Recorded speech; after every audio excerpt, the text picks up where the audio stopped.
जावा जावांच्या किचनमध्ये तुमचं अगदी मनापासून स्वागत आहे.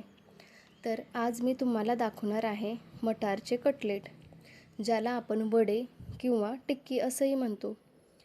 बाहेरून खूपच कुरकुरीत आणि आतून मऊ, चहासोबत किंवा संध्याकाळच्या नाश्त्यासाठी ही एकदम परफेक्ट अशी रेसिपी आहे आणि सहजपणे आपण ही बनवू शकतो. तर त्यासाठी मी हे भिजवलेले एक मोठी वाटी पोहे, लसणाच्या पाकळ्या, अद्रकचे काही तुकडे, हिरवी मिरची, चवीपुरतं मीठ, बारीक खिसलेलं गाजर घेतलं आहे, एक मोठी वाटी भरून मटार, 2 उकडलेले बटाटे आणि भरपूर अशी हिरवीगार कोथिंबीर घेतलेली आहे.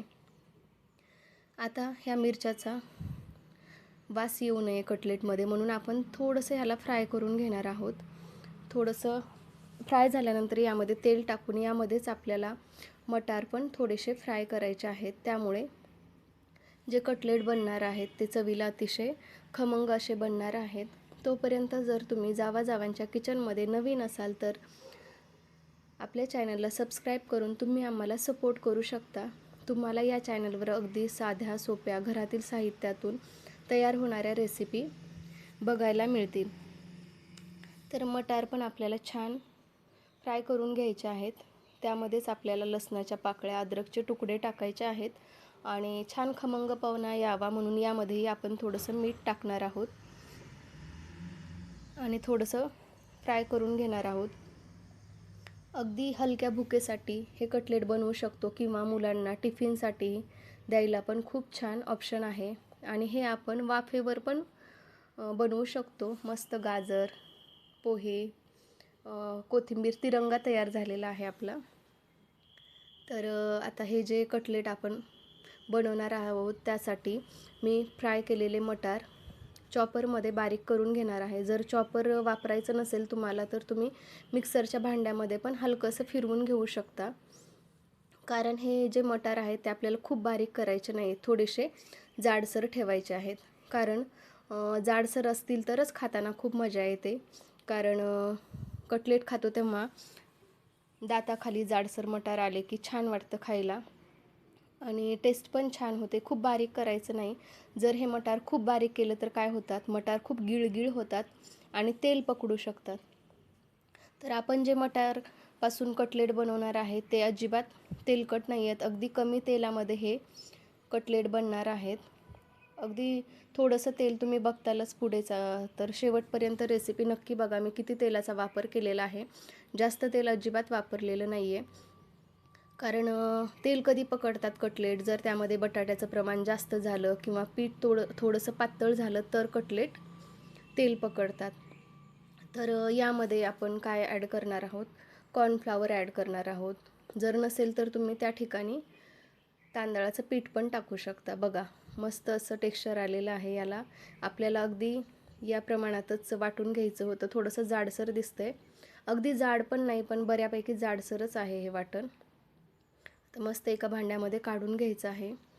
आणि आपण काय करणार आहोत, यामध्ये हे खिसलेलं गाजर आहे, बारीक खिसणीने खिसलेलं आहे, धने पावडर, धने जिरे पावडर आहे, चाट मसाला टाकायचा आहे. त्याच्यामुळे चटपटीत असे कटलेट बनणार आहेत आपले. चवीसाठी मीठ टाकायचं आहे. आपण सुरुवातीला मटारमध्येही मीठ टाकलेलं होतं आणि आता आवश्यकतेनुसार टाकले. मस्त अशी हिरवीगार कोथिंबीर टाकायची आहे. हवं असेल तर तुम्ही यामध्ये कांदा पण टाकू शकता. आणि हे भिजवलेले पोहे आहेत, जास्तही भिजवायचे नाही. जास्त भिजवले तर काय होतं, पीठ पातळ होतं. त्यामुळे पाण्यात टाकून लगेच बाजूला काढून मी हे पोहे घेतलेले होते, पाणी बाजूला काढून टाकून. आणि बटाटे आता बारीक करून घ्यायचं आहे. आपण हाताच्या साह्याने पण हे बारीक करू शकतो किंवा मॅशरच्या साह्यानेही बारीक केलं तरी काहीच प्रॉब्लेम नाही आहे. आपल्याला बटाटे खिसून मात्र घ्यायचे नाही आहेत, कारण खूप मग चिकटपणा येतो आणि पीठ पातळ होतं. त्यामुळे थोडंसं मॅशरच्या साह्याने किंवा हाताने आपण हे बारीक करून घेऊया. आणि कटलेट फुटू नयेत म्हणून आपण उकडलेला बटाटा वापरलेला आहे. तसेच तुम्ही ब्रेड क्रम्स वापरू शकतात, पण प्रत्येक वेळी ब्रेड क्रम्स असतीलच असं नाही आहे. त्यामुळे मी पोहे वापरलेले आहेत आणि अजून कॉर्नफ्लॉवर टाकणार आहे. त्यामुळे काय होतं तर कटलेटला परफेक्ट शेप राहतो आहे आणि आहे तसाच तो शेकल्यावरही राहतो. आता आवश्यकतेनुसार बटाटा टाकायचा आहे आणि छान हातानेच मिक्स करून घ्यायचे आहे. हातची चव आपल्या कटलेटमध्ये उतरते मस्त असं. हे मिक्सर आपल्याला एकजीव करून घ्यायचं आहे आणि काय करायचं आहे, छान कलरफुल कटलेट व्हावे म्हणून यामध्ये मी अजून चिली फ्लेक्स पण घालणार आहे. काय होतं, कलरफुल बघितलं की मुलांना खायला खूप छान लागतं, आवडतं, बघूनच ते अट्रॅक्ट होतात त्या पदार्थाकडे आणि ते आवडीने खातात.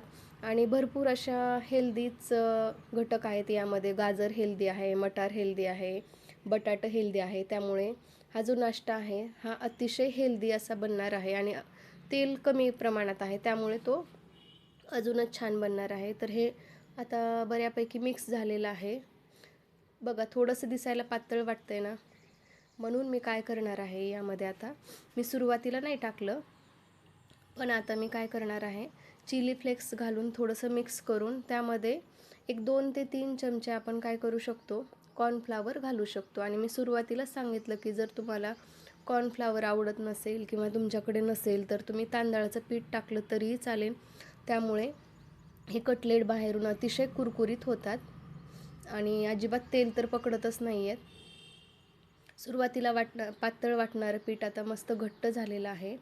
आता याला मस्त तेल लावून घ्यायचं आहे आणि आपल्याला हव्या त्या आकाराचे आपण कटलेट बनवू शकतो.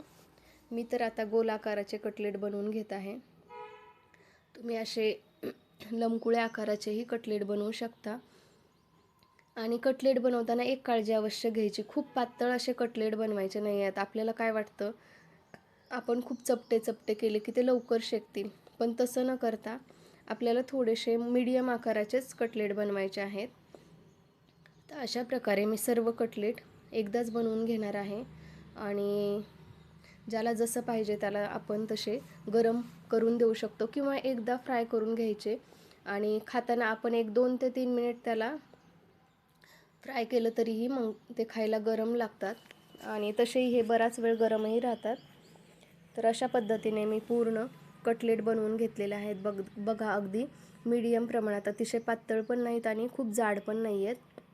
मीडियम अशा प्रमाणामध्ये मी हे कटलेट बनवून घेतलेले आहेत आणि कॉर्नफ्लावरमुळे छान दिसतं आहे. हे कलर पण छान आलेला आहे, थोडासा पांढरा दिसतो आहे. तर आता आपण काय करू, याला थोडंसं फ्राय करून घ्यायचं आहे. नॉनस्टिक कढई आहे, साध्या कढईत केलं तरी चालेल, पण नॉनस्टिक असेल तर शक्यतो नॉनस्टिकमध्येच करा. तव्यात केलं तरी चालतं, नॉनस्टिकचा तवा असेल ना त्यामध्ये. बघा किती कमी तेल टाकलेलं आहे मी, अगदी थोडंसं टाकलेलं आहे. फक्त एक काळजी घ्यायची आहे, आपल्याला गॅस हा मोठा करायचा नाही, गॅस हा बारीकच ठेवायचा आहे. जर मोठ्या गॅसवर आपण जर हे फ्राय केले तर काय होतं, फक्त ते वरून लाल होतात, कुरकुरीत होत नाहीत आणि आतून मात्र कच्चेच राहतात. आता थोडंसं मी तेल वरून टाकलेलं आहे, कारण भरपूर असे कटलेट कढईत बसलेले आहेत आणि त्याच्यामुळे थोडंसं तेल टाकलेलं आहे. आणि एक 10 मिनिट बारीक गॅसवर 10 किंवा 5 मिनिट तरी तुम्ही ठेवा. एक बाजू पूर्ण शेकलेली आहे, एक बाजू पूर्ण शेकलेली दिसली तरच आपल्याला ह्याची साईड बदलून घ्यायची आहे, कारण मग क्रिस्पी होतात. आपण तेल पण कमी टाकलेलं आहे, मोठा गॅस केला तर ते खालून करपण्याची शक्यता असते. त्यामुळे काय केलेलं आहे, मी बारीक गॅसवरच कटलेट तयार केलेले आहेत. बघा मस्त असा कलर आलेला आहे, एक साईड पूर्ण भाजलेली आहे. एक कटलेट बाकी होतं, ते पण मी शेकून घेतलेलं आहे. तर अशा पद्धतीने मस्त चटपटीत असे मटारचे कटलेट आपले खाण्यासाठी तयार झालेले आहे. तुम्हाला जर रेसिपी आवडत असतील तर चॅनलला सबस्क्राईब करून बेल आयकॉन दाबायला विसरू नका. आणि हे जे मटार आहेत ते आपण हिरव्या चटणीसोबत खाऊ शकतो किंवा सॉससोबत, किंवा आवडत असेल तर तुम्ही शेजवान चटणीसोबतही खाऊ शकता. मला तरी हे कटलेट असेच खायला खूप आवडतात, सॉस नसेल तरी चालतो, कारण हे असेच खायला खूप खमंग लागतात. तर नक्कीच ही रेसिपी एकदा ट्राय करून बघा. अगदी सहज सोपी घरातील साहित्यातून उपलब्ध होणारी रेसिपी आहे आणि तुम्ही बनवल्यावर कसे झाले हे कमेंट करून नक्कीच सांगा. तर मस्त वाटतंय ना, बघून खावेसे वाटतंय. तर चला लागा तयारीला, लगेच आता मटारचा सीझन आहे, तर नक्कीच बनवून पहा आणि खा. तुम्ही व्हिडिओ पर्यंत बघितला त्याबद्दल तुमचे मनापासून आभार. आपण भेटणारच आहोत नवीन रेसिपी, तोपर्यंत मस्त बनवा, मस्त खा आणि मजेत राहा. चला.